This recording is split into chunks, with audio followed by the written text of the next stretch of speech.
Luke Tilley, how strong is the U.S. economy? We got great jobs numbers throughout the first quarter, but the other economic data, like durable goods and retail sales, was kind of tepid. Yeah, certainly. Well, at Wilmington Trust, we think that there's a lot of strength in the domestic U.S. economy.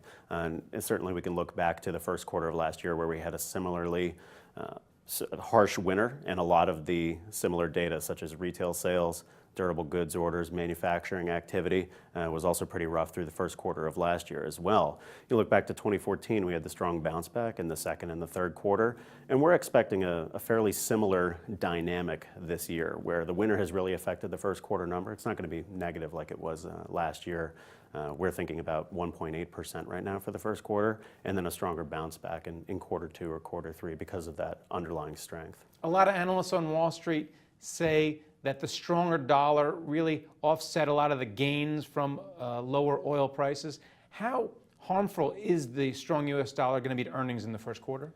Well, I think that it's certainly affecting a lot of the data. It's affecting earnings for a lot of the companies that have overseas exposure, and it's certainly affecting some of the economic data. So as I point to some of the weak numbers in the first quarter are due to the winter slowdown, there is some of it that's attributable to the U.S. dollar. Certainly our exporters are not seeing as much strength from overseas customers that are facing higher prices now.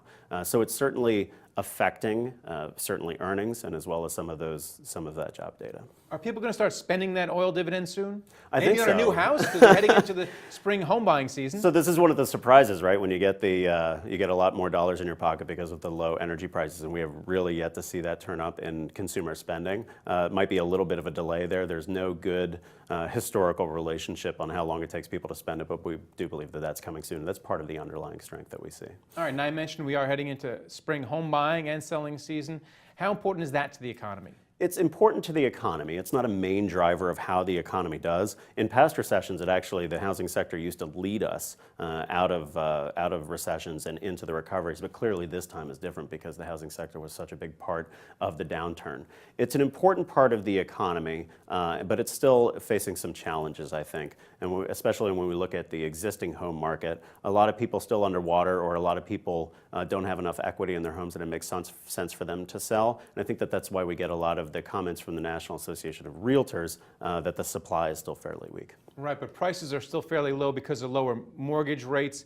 Will the challenges be increased once rates rise, as Stanley Fischer and Fed Chair Yellen kind of hint at, if not say, yeah, we're going to have higher rates later this year? Yes, I think the Fed and we all need to be very sensitive to this, as we saw in the second half of 2013 in the rising rate environment. That really pinched off existing home sales fairly sharply. So I think that's something that the Fed needs to watch, and as investors we're watching as well at Wilmington Trust. All right, thanks a lot, Luke. Thank you. Thank you for watching The Street.